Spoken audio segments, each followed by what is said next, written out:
ใจคะเนึคิดถึงสาวเมืองยาโม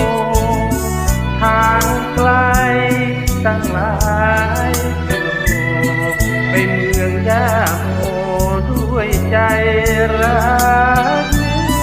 แม่ผ่านน้องแค่เล่นก็แส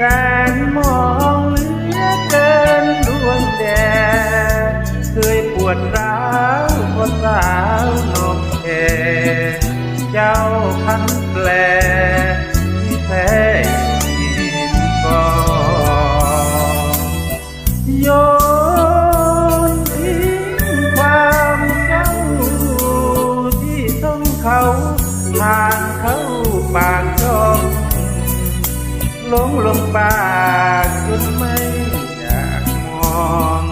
เห็นลำตะครองคิดถึงน้องเอวบานผ่านที่ชิวอำเภอสูงเนินมองเพลินเพลินนั่งเนินเมื่อนารถทัวร์แล่นจนถึงปลายทางแม่ชมตา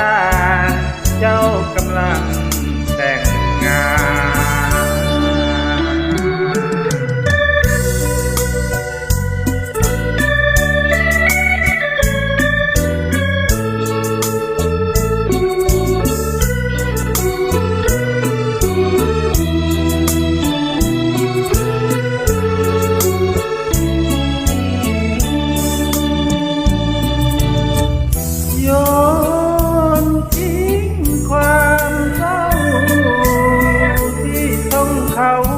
ทางเข้า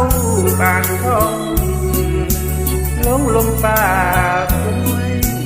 หักนอนเห็นลำตะคลองคิดถึงน้อ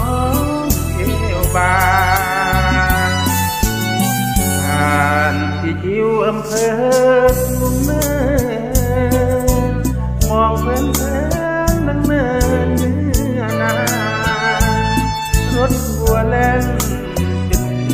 ปลายทางแม่ชมตาเจ้ากำลัง